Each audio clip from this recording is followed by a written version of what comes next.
Life began for Crawford County, Arkansas just over 200 years ago as the sound of horses trampled the dirt paths and the ship's steam engines could be heard coming up the river. Soon, buildings were erected and businesses opened, and people from across the world congregated on the streets to sell their wares and trade for their needed supplies.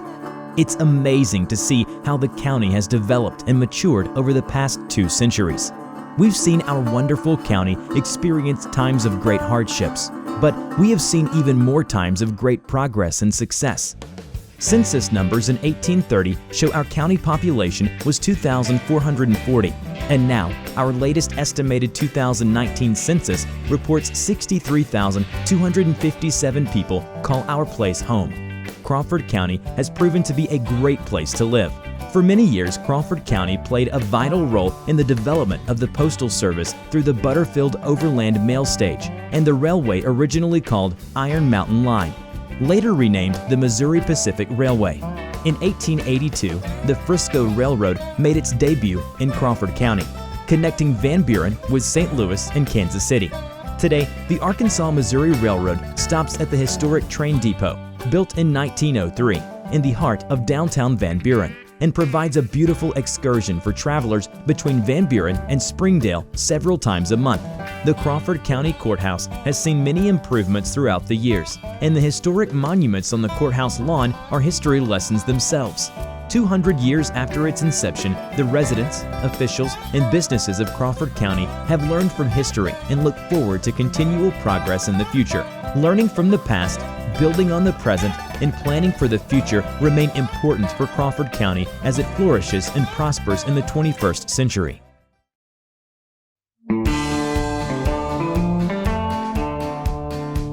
Happy 200th anniversary, Crawford County. I'm Judge Dennis Gilstrap, and I just want to say what a blessing it is to live and work in Crawford County. We have came a long way in 200 years, and I cannot wait to see how we progress and grow in the future. It is a great privilege to work in the oldest working courthouse west of the Mississippi. This building represents every explorer, traveler, settler, farmer, and entrepreneur who came through and left something of themselves here. If only the walls could talk, I wonder what we might glean from its history. In 1835, the county seat was at Old Crawford County Courthouse on Arbuckle Island. And in the same year, John Drennan represented Crawford County at the Constitutional Convention and helped to write the first Constitution of Arkansas. In fact, in 1839, John Drennan and David Thompson donated this public square for the site of the Crawford County Courthouse with the condition that Van Buren be the permanent location of the county seat. So between 1841 to 1842, the courthouse was built on this square in the center of town. The Arkansas Territorial Legislature split Pulaski County and named our area, Crawford County, within an official date of October 18, 1820. We were named in honor of William Harrison Crawford, Secretary of the Treasury, whose portrait hangs over the county judge's door.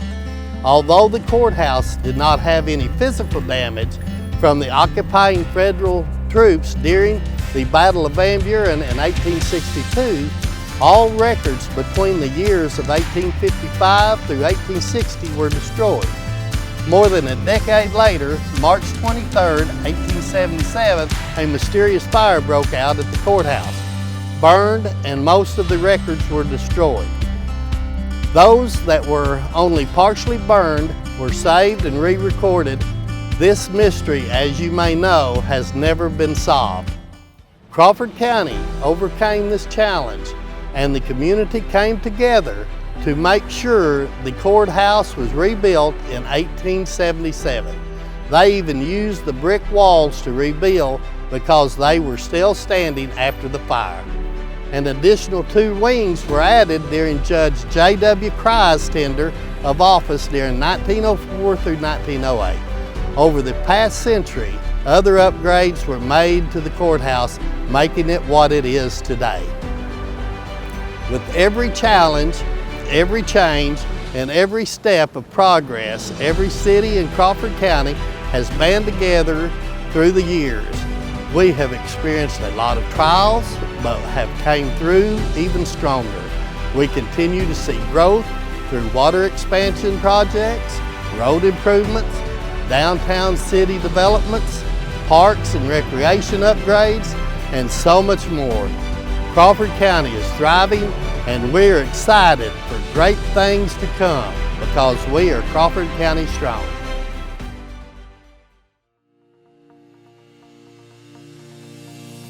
Hi, I am Mayor Jerry Martin of Alma, Arkansas, and what an amazing time to celebrate the 200th anniversary of Crawford County and to be the mayor of this great city. Alma was recognized in 2019 as the Arkansas Community of the Year and Trendsetter City. From our beautiful parks and recreation, trails, state-of-the-art performing arts center, aquatic center, to the highly rated school system, Alma residents, leaders, and businesses have always looked for ways to improve our city. Alma is located in the southern part of Crawford County and has proven to play an essential role in economical, educational, and agricultural growth in the county since the late 1800s. Once gas wells were drilled in the area, trunk electric lines and telephone systems were assembled, and modern highways were completed, Alma was given the edge as a trade center attraction for investors who were forward-thinking. From the beginning, we've equipped ourselves with progressive business leaders, including Matthew Franklin Locke, who is considered the father of Alma. He was also a leading contributor in the establishment of several early churches in Alma, like the Baptist, Presbyterian, Methodist, Church of Christ, Zion Baptist, and many, many more. Alma thrived on natural resources such as cotton, strawberry, hay, and livestock. Later on, principal cash income derived from spinach, soybeans, okra, tomatoes, and many other fruits and vegetables. Of course, when modern machinery was introduced, the game changed and farmers experienced greater efficiencies. Home to several newspapers over the years, Alma has always succeeded in keeping local communities informed with the most relevant news. Alma has also provided top-notch educational opportunities for students to excel well beyond high school. Alma's first school was opened with 71 students on the roster, and if we fast forward to 2020, our current numbers are 3,222 students between kindergarten and 12th grades. What a difference 150 years can make. Alma's continual progressive attitude can be credited to all municipal buildings being solar powered, encouraging green initiatives. The city's beautiful hiking and bike trails, which are within close proximity to the Alma Water Park, deliver alternative ways for families to reconnect and enjoy life. The water park is also a wonderful and extremely affordable way for families or private parties to enjoy the summer. We believe we are situated in a prime location that will eventually connect the entire country north and south and east and west via I-49 and I-40. We are proud of our history and eager for continual growth in our future. As we grow, Crawford County grows. Congratulations, Crawford County, for 200 years, and here's to 200 more.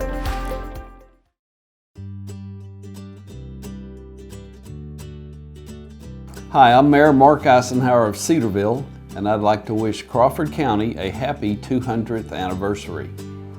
From all of us in Cedarville, we hope the next 200 years are even better than the first.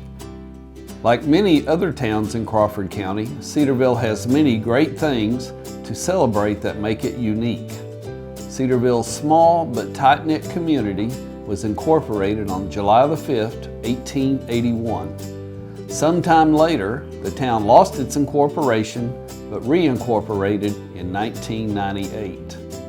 Many early businesses operated in Cedarville throughout the years, including a shoe shop, grocery stores, a saloon, a general store, blacksmith shops, and even a drugstore. Education, especially reading, has always been important to Cedarville's residents. In 2016, our schools partnered with the Van Buren Boys and Girls Club to develop a before and after school program for Cedarville students. The program offers a medical clinic, 3 square meals a day, and recreational activities for the students.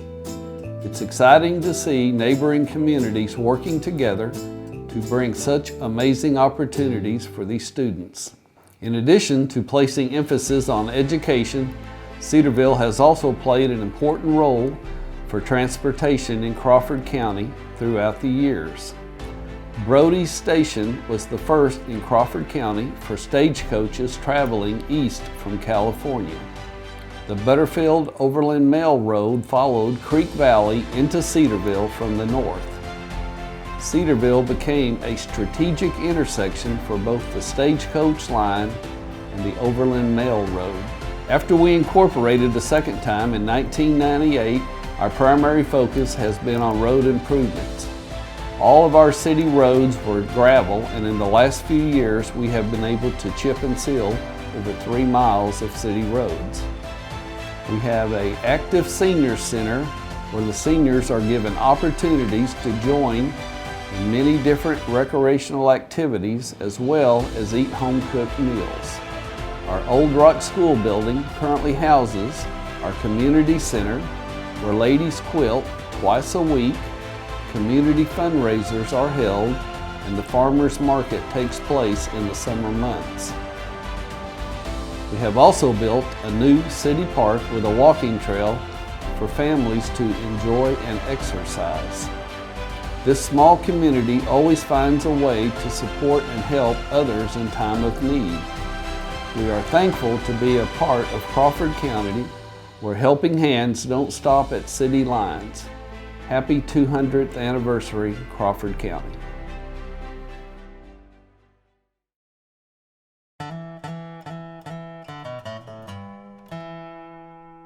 Hello, I'm Mayor Shannon Smith of Chester, and I want to wish Crawford County a happy 200th anniversary.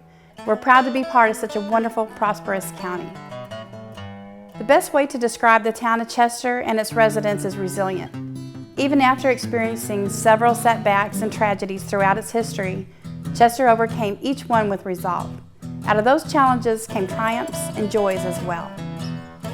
Chester was founded by Captain James C. Wright in March of 1887, and on January 7, 1889, Crawford County Judge J.W. Littleton approved the town's petition for incorporation. Before Chester officially became a town, they opened up a summer school in the area around 1844 in a log cabin at the mouth of Howard's Fork Creek. In the early 1880s, the citizens of Chester petitioned for a new school district, and soon after a 2-story building was built where they would hold school. In 1941, the final school was built by the WPA, but in 1956, the Chester School became part of the Mountainburg Consolidated School System. In 1884, the Frisco Railroad turned Chester into a boomtown. Chester was designated as a division point for the railroad, which meant that all trains stopped in Chester for a change of crew or to service their engines. Throughout the 1880s and the 1890s, Chester prospered as men like Captain Wright built a blacksmith shop, barber shop, and a larger grocery store with post office rooms. Colonel Jake Yos built a frame store, a hotel, and a Chester House. Dr. T.J. Dement bought land near Captain Wright and became the chief physician in the valley. Chester's growth, however, was halted when the Frisco Railroad moved its operations to Fort Smith in the early 1900s. This move caused great hardship and adversity for Chester residents as they relied on the railroad as their major source of income for the town. Many people in the town experienced extreme poverty. Unfortunately, their loss would not stop there. Chester nearly burned to the ground twice, suffered 2 major floods, and they were hit with the financial woes of the Great Depression. Even after suffering from each of these catastrophic events, Chester rallied together as a community to begin rebuilding. In the last 20 years, Chester has entered a new chapter of regrowth. Hundreds of community members participate in fundraisers throughout the year to help fund the annual fireworks in the park and the Christmas in the Park events. We are also proud to announce that there are 2 businesses that are under new ownership and are being renovated. The Chester Country Cafe is owned by Tammy Watkins, and the Beard and Lady Inn is owned by Lance and Lacey Hendricks. The old motel was one of the original structures built by Jake Yos and has survived with the town over the past century. A historical society is being formed to preserve our rich history here in Chester for future generations to enjoy. Although our town is still quite small, we're definitely not done growing yet. We are so thankful to be part of Crawford County and hope the next 200 years brings growth and favorable opportunities for all.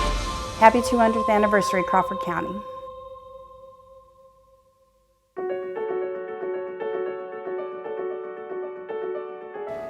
My name is Billy Gill Morris. I am the mayor of Dyer, Arkansas, with a population of 876. On June 16, 1889, the town became incorporated and was officially named Dyer. In 1876, Dyer was a flag stop for the railroad. The depot was closed and moved in 1936. In 1900, the Bank of Dyer was established, and it later closed in 1925.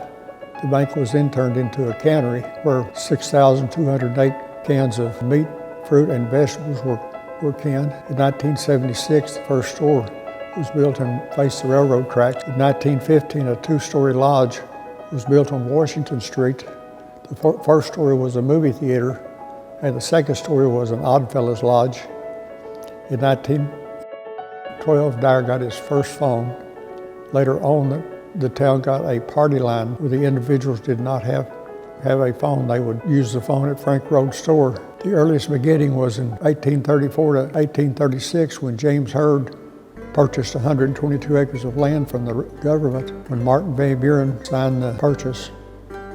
There were 4 schools in Dyer. The first school was the Old Valley School, located on the Dave Marsh property. In 1917, a brick school was built, but in 1930, it became necessary for Dyer to consolidate with Alma. Later, the school was closed in 1971 in an auction and then donated to the city for a park. Dyer was considered a poor town, but according to the 2010 census, Dyer has the highest individual income for the entire county. Since 2010, Dyer has added 5 new subdivisions and gives us a considerable increase in population. Dyer has had 1 hotel on the corner of Main Street and Red Hill Road. Presently, Dyer has 5 churches. In 1969, Dyer began to receive city water from Alma. In 1995, the public sewer project was started. Our city has grown in population throughout the years and have done many projects to improve our community, from new sidewalks, renovating the community building, to purchasing new police and fire equipment. I am proud to call Dyer my home and would encourage you to visit our community and make it your home too. Happy birthday to Crawford County on its 200th birthday. We are Crawford County strong.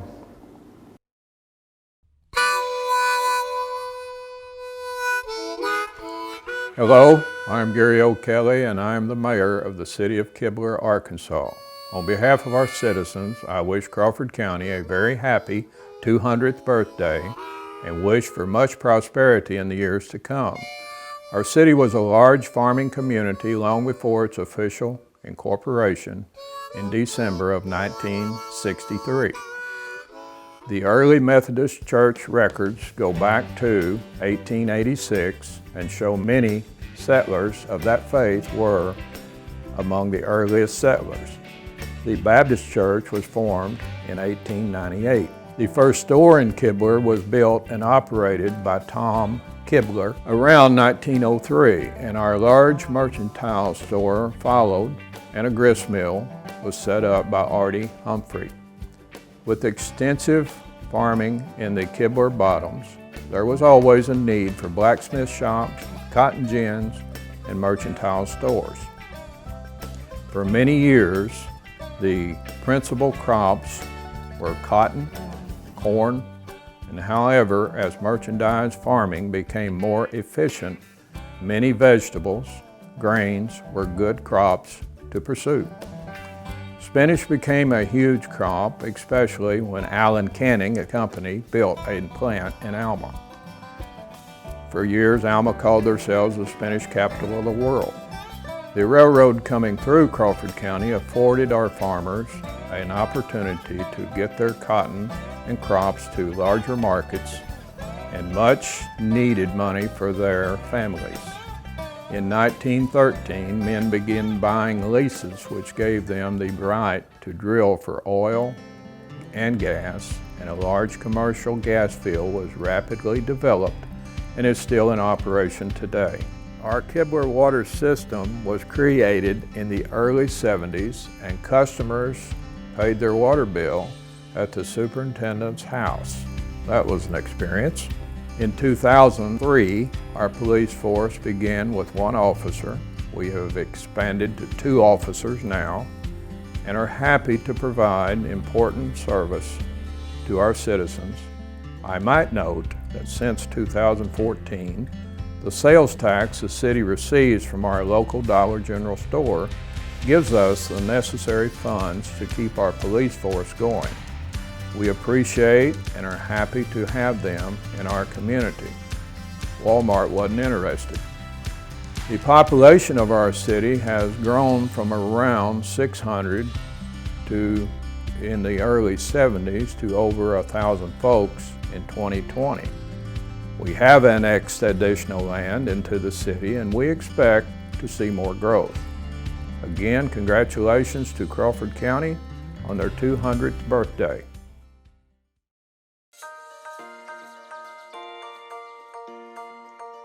Hello, I am Mayor Susan Wilson of Mountainburg, Arkansas. We want to wish Crawford County a happy 200th anniversary and hope for many more fun, prosperous, and adventurous years to come. Mountainburg is nestled in the Boston Plateau of the Ozark Mountains. Mountainburg is perfectly positioned for beautiful views and outdoor adventures such as camping and hiking. Throughout its history, Mountainburg has been a gathering place for sportsmen, campers, and picnickers. The fertile farming ground has lent itself to fruits and vegetables such as sorghum, corn, strawberries, blackberries, raspberries, and cucumbers. From history, we have learned that between 1817 to 1828, the land around Mountainburg was included in territory assigned by the U.S. government to the Cherokee Indian tribe. After the Cherokee were removed to the land in what we now know as Oklahoma, settlers began to claim land in the area. Mountainburg's present site was originally known as the Narrows. When it was first established, Mr. George Dyer purchased the land from the government in 1846. Mountainburg was a stop on the Butterfield Overland Mail Route that was established in northwest Arkansas in 1858. It was the first town north of Van Buren to have a post office, and on July the 29th, 1882, the town was incorporated. Captain James Wright and Jacob Yos were among the first to buy land and began erecting buildings. Soon after, Mountainburg had a real estate agency, a general merchandise store, a cafe, hotel, barbershop, post office, railroad depot, and a telephone system. During the 1930s, Fort Smith and Crawford County began to develop a source of drinking water, which would also serve as a recreational area in the Ozark National Forest near Mountainburg. The Works Progress Administration, the WPA, helped to create a lake which would become known as Lake Fort Smith decades later. Lake Fort Smith became a state park and was enjoyed for many generations. With population growth, the water supply owned by Fort Smith needed to expand, so a new dam and state park were built further up the valley to accommodate growth in the river valley and that of many other communities in their water system service. Mountainburg has 3 different churches for its residents to attend: a Presbyterian, Assembly of God, and a Free Will Baptist. Mountainburg has always strived to educate its children, sports, and 4-H, as well as other clubs, and are enjoyed by students and the citizens of Mountainburg. Today, the district serves more than 700 students, kindergarten through high school. In the 1980s, dinosaurs were added to the city park by Doug Birchfield.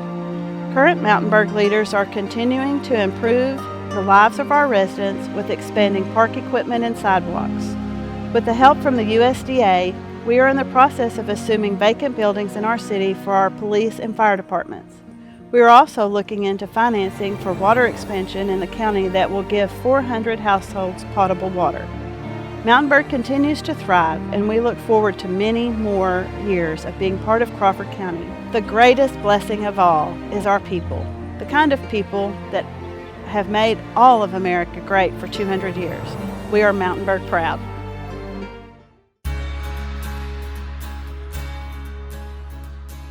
Happy 200th anniversary, Crawford County, from all of us here in the city of Mulberry. I'm Mayor Gary Baxter, and I'm excited about what the future holds for our great city and county.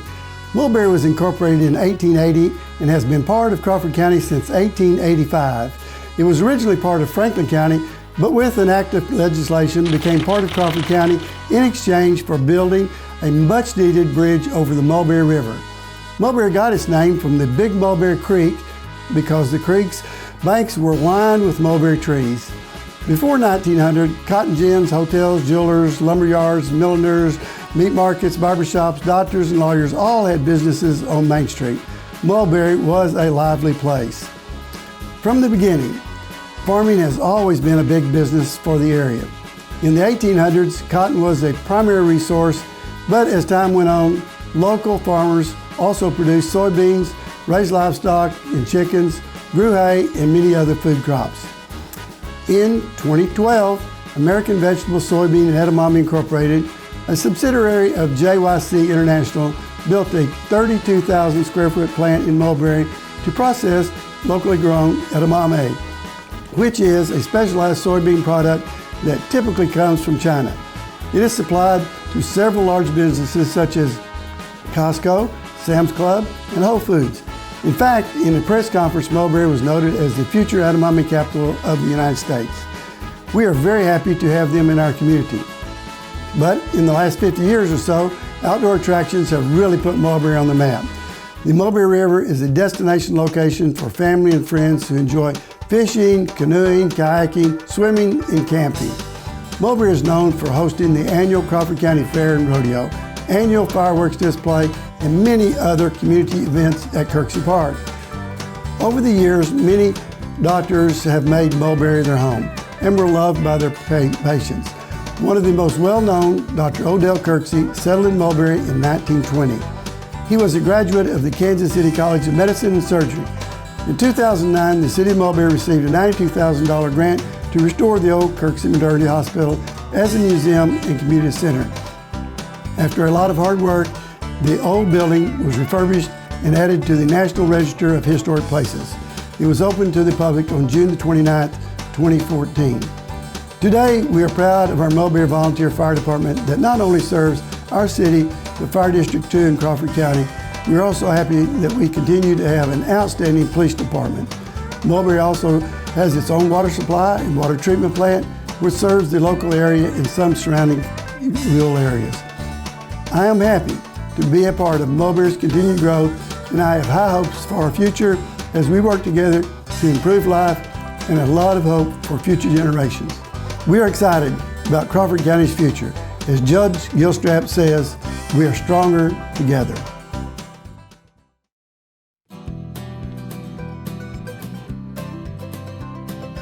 Congratulations, Crawford County, on your 200-year anniversary from all of us in Rudy, Arkansas.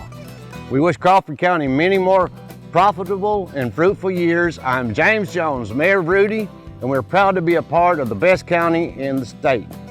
Rudy was originally known as Kenton in the early days of the 1800s and located about 5 miles northwest of Van Buren.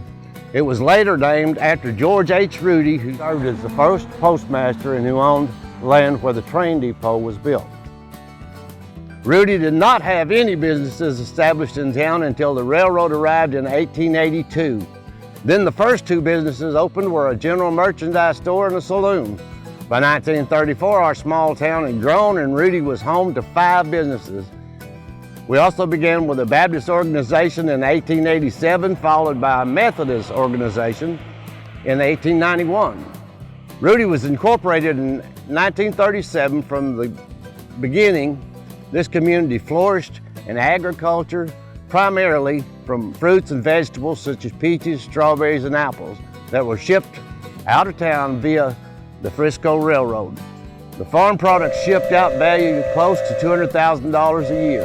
The annual peach crop was valued around $75,000, with strawberries valued at $35,000. Rudy also prospered from the beef and cattle and dairy cattle that were raised on farms nearby. Rudy has a rich history of diversity.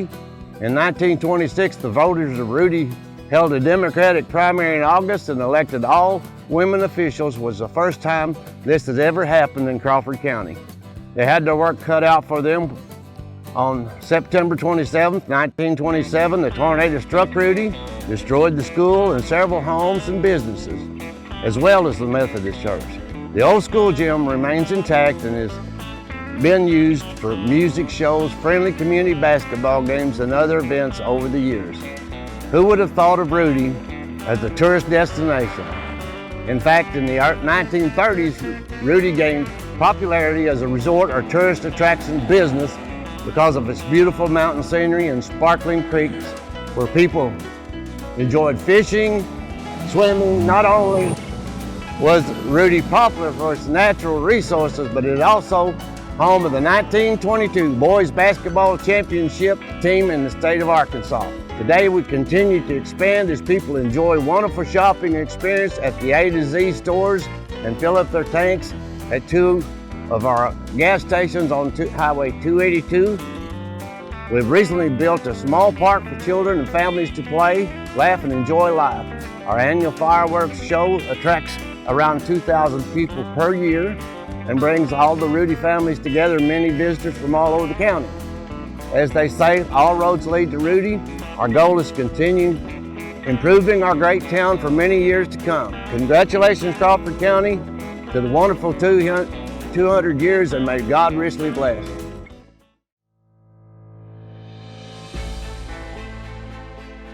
Happy 200th anniversary, Crawford County. I'm Mayor Joe Hurst in Van Buren, and I wish the county many more successful and prosperous years ahead. Now, not far from here, where Main Street meets the Arkansas River, the Van Buren's rich history began when David Boyd, a log raiser, arrived in 1818.